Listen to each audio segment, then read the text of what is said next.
सादर नमस्कार, सादर जय जिनेंद्र। क्षमा न्यूज चैनल कहीं भी कभी भी सही और सकारात्मक समाचारों के लिए देखना और सुनना न भूलें। साथ में आपसे विनम्र निवेदन है कि यदि आपने इस चैनल को सब्सक्राइब नहीं किया है तो कृपया अवश्य कीजिए और शेयर और लाइक करना ना भूलें।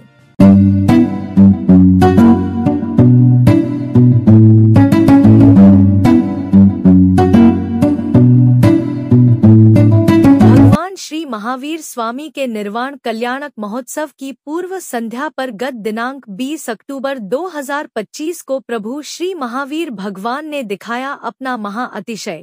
श्री महावीर दिगंबर जैन मंदिर HND पुणे तथा HND जैन बोर्डिंग हॉस्टल की बिक्री हुई स्थगित। HND बोर्डिंग पर चैरिटी कमिश्नर पुणे का बड़ा निर्देश। तोड़फोड़, खरीदारी, निर्माण सभी पर लगाई तत्काल प्रभाव से रोक। दिगंबर जैन आचार्य प्रज्ञायोगी परम पूज्य आचार्य श्री गुप्तिनंदी जी महाराज ससंघ तथा सकल दिगंबर जैन समाज पुणे महाराष्ट्र भारत के अथक संघर्ष समय कठोर प्रयासों के कारण चैरिटी कमिश्नर पुणे ने HND पुणे की नीलामी की प्रक्रिया पर लगाया गया स्टे। भगवान श्री महावीर स्वामी का जिनालय हुआ सुरक्षित और प्रभु शासन हुआ स्थापित। दिगंबर जैन साधु संतों की तप साधना का प्राप्त हुआ उत्कृष्ट प्रतिफल। सकल जैन समाज के अथक प्रयासों की हुई महाविजय। दीपावली के दिन जैन समाज को मिली विजय की अपार खुशियां। सकल जैन समाज पुणे और महाराष्ट्र को उनके द्वारा किए गए सभी प्रयासों और प्राप्त हुई विजय व सफलता के लिए बहुत बहुत बधाई। लीजिए सुनिए क्या बोले प्रेस वार्ता में श्री लक्ष्मीकांत खाबिया एवं एडवोकेट श्री योगेश पांडे। जैन समाज व्यवसाय असो सामाजिक कार्य असो त्यामध्ये नेहमी अग्रेसर राहिलेला निर्णय काय येईल आजच्या याची आणि आज नाही त्याच्या दोन गोष्टी सांगणं मला गरजेचं आहे की 2 दिवसापूर्वी महाराष्ट्राचे मुख्यमंत्री आदरणीय देवेंद्रजी फडणवीस साहेब यांनी आम्हाला बोलून घेऊन आमच्या ज्या काही HND हॉस्टेल आणि त्या मंदिराबद्दलच्या भावना होता त्या सगळ्या त्यांनी ऐकून घेतल्या आणि आम्हाला आश्वासित केलं होतं की जैन समाजावर कुठल्याही प्रकारचा अन्याय मुख्यमंत्री म्हणून मी होऊ देणार नाही आणि त्याची प्रतीची आज इथं आलेली आहे। त्यामध्ये मुख्यमंत्र्यांचे निकटवर्ती जे आहेत कुलकर्णी त्यांनी ह्यामध्ये मोठी मदत केलेली आहे आणि आदरणीय कलोटी साहेबांनी आज जो निर्णय दिला त्याच्याबद्दल योगेश पांडेजी सविस्तर बोलतील। पण कलोटी साहेबांसंदर्भात सुद्धा आम्ही दिलगिरी व्यक्त करतो की नजर चुकीने त्यांचं नावही कोणी घेतलं असेल ह्या सगळ्या प्रकारामध्ये तर त्यांची आम्ही दिलगिरी व्यक्त करतो। पण पुन्हा एकदा जैन समाजाच्या वतीनं महाराष्ट्राचे मुख्यमंत्री देवेंद्रजी फडणवीस यांचं मनापासून अभिनंदन करतो की त्यांनी सर्व ताकदीनं या निर्णयासमवेत त्या जैन समाजाबरोबर राहिले। काही राजकीय नेत्यांची नावं या संपूर्ण प्रकरणात समोर आली होती, काय नेमकी वस्तुस्थिती आहे मला वाटतं? नाही जैन समाजाने आणि आम्ही जेवढे या सगळ्या लढ्यामध्ये सहभागी होतो आमचा कुठल्याही राजकीय पक्षाचा नेत्याचा ह्याच्यामध्ये नाव घ्यायचा प्रश्न येत नाही। त्या कोणाच्या विरोधात आम्ही नाही। मध्यंतरी RSSच्या संदर्भात सुद्धा कुठं बातमी चालली, आम्ही कोणाच्याही विरोधात नाही कारण की जैन समाज हा नेहमी अहिंसेच्या मार्गाने चालतो। मग पुण्यातले राजकीय नेते असू द्यात, मोहोळ साहेब असू द्या किंवा अजून कोणी असू द्या, आम्ही कोणाच्याही विरोधात नाही। आमचं उद्देश एकच आहे की बोर्डिंग वाचली पाहिजे, हे मंदिर वाचलं पाहिजे आणि ती जागा जैन समाजाची आहे ती जैन समाजाला राहिली पाहिजे। काय धर्मादाय आयुक्तांनी निर्णय दिला, तांत्रिक बाजू काय सांगितल्या आहेत, ऑर्डरमध्ये काय म्हटलं? नाही सर्वप्रथम उद्या दीपावली आहे, भगवान श्री महावीर निर्वाण दिवस आणि HND जैन बोर्डिंगमध्ये जे 65 वर्ष जुनं श्री भगवान महावीर दिगंबर जैन मंदिर आहे त्या मंदिरावरती फार मोठं संकट आलेलं आहे। ते मंदिर गहाण टाकण्यात आलं। त्या मंदिराची विक्री व्यवहारामध्ये त्या मंदिराचा उल्लेख नाही नसता पण ते पूर्णपणे स्थान हे विक्री झालं, त्या शेल्टरमध्ये त्या जागा वगैरे सगळं। तर आम्ही तातडीने धर्मादाय आयुक्तांकडे अर्ज केला की आम्हाला ताबडतोब सुनावणी मिळावी। पुण्यामध्ये फार मोठा मोर्चा निघाला, आक्रोश मोर्चा निघाला आणि आज तातडीने धर्मादाय आयुक्त महोदयांनी आज सुनावणी घेतली। त्या सुनावणीच्या दरम्यान आम्ही त्यांना मंदिर असल्याचं तिथं चित्र फोटो दाखवले, त्याचे पुरावे दाखवले आणि कसं दिशाभूल करून धर्मादाय आयुक्तांकडून जे आदेश मिळवले ते त्यांना सांगितलं। तर त्यांनी आता तात्काळ संपूर्ण त्यांचे स्वतःचे आदेशाला त्यांनी स्थगिती हुकूम दिला आहे आणि पुढील सुनावणी ताबडतोब 28 तारखेला ठेवले, म्हणजे येत्या 28 ऑक्टोबरला। तत्पूर्वी त्यांनी जे पुण्याचे जे जॉईंट कमिशनर चॅरिटी कमिशनर आहेत त्यांना आदेश केला आहे की त्या HND जैन बोर्डिंगच्या परिसरामध्ये जाऊन पाहणी करा तिथे मंदिर आहे की नाही आहे याची तुम्ही शाश्वती करून त्याचा अहवाल शासनाला पाठवा। त्यानंतर या आजच्या आदेशामध्ये धर्मादाय आयुक्तांनी जे काही मुख्य मुद्दे नमूद केले, जे आम्ही जे युक्तिवाद मांडला की धर्मादाय आयुक्तांची पूर्णपणे दिशाभूल केली, पूर्णपणे खोटे माहिती दिली की ट्रस्टकडे पैसे नाही, ट्रस्टकडं हे बिल्डिंग पूर्ण मोडकळीस आली आहे वगैरे ज्या सर्व तिथल्या ज्या सत्य परिस्थिती आहेत त्या खोटी ठरवून या ट्रस्टीजनी हा जो आदेश पारित केला त्याबद्दल आम्ही पूर्णपणे युक्तिवाद मांडला। त्याचं सगळं याच्यात नमूद केलं आहे।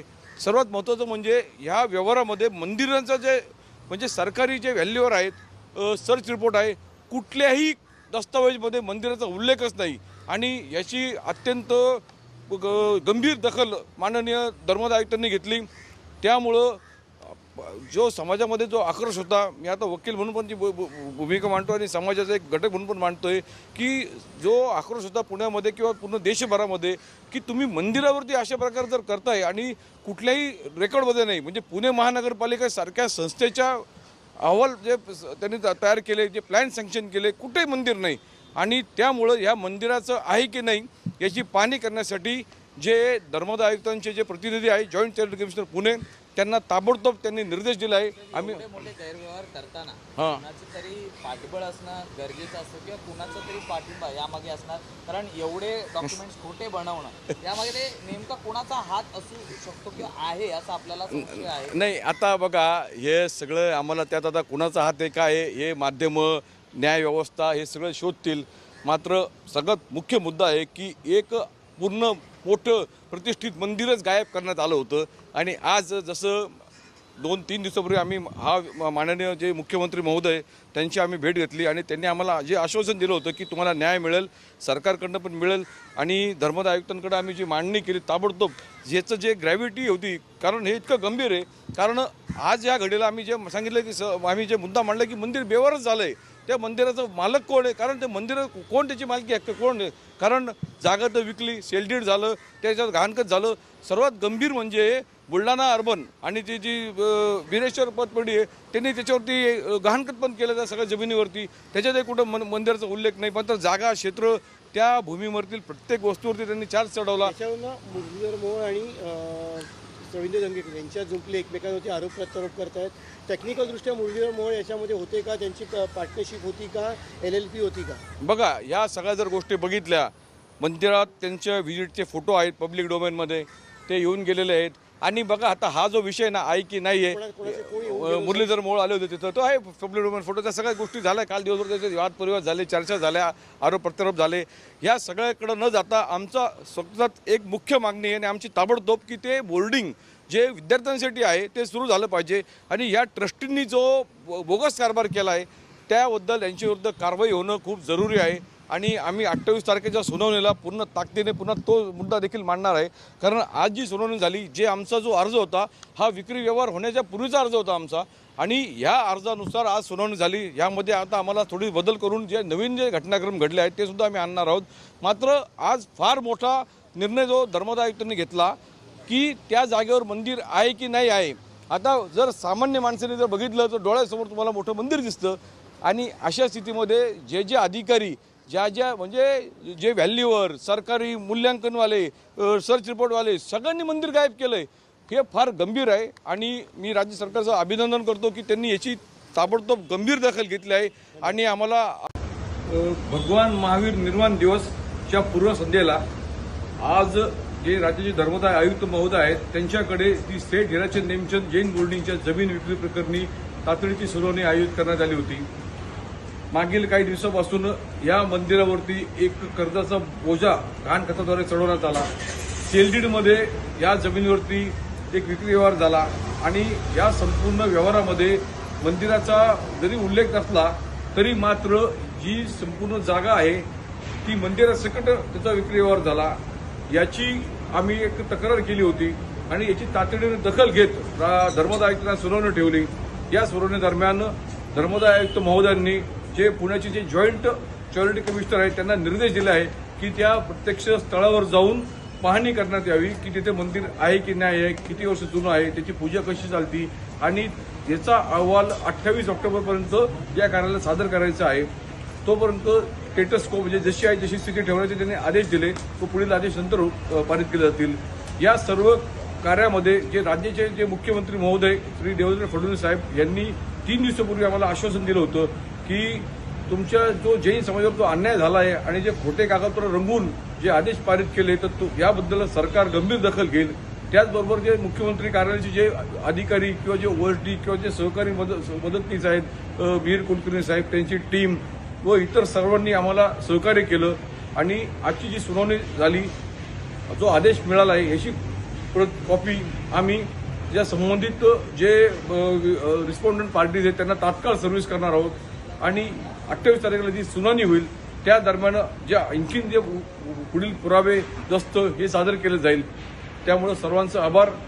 जो भगवान महावीरजींच्या मंदिरावर जे संकट आलं होतं त्याला थोपवण्यामध्ये आज कुठंतरी एक पहिलं पाऊल पडलं आहे आणि तसेच यामध्ये आता आम्हाला कुठल्याही प्रकारचं काही राजकारण वगैरे मध्ये न आणता हे बोर्डिंग कसं ताबडतोब सुरू होईल त्या दृष्टीने आपल्याला पुढील पावलं उचलायची आहेत आणि विद्यार्थ्यांना कसा न्याय मिळेल त्या दृष्टीने राज्य सरकार आपण संपूर्ण समाज एकत्र मिळून काम करणार आहोत. धन्यवाद.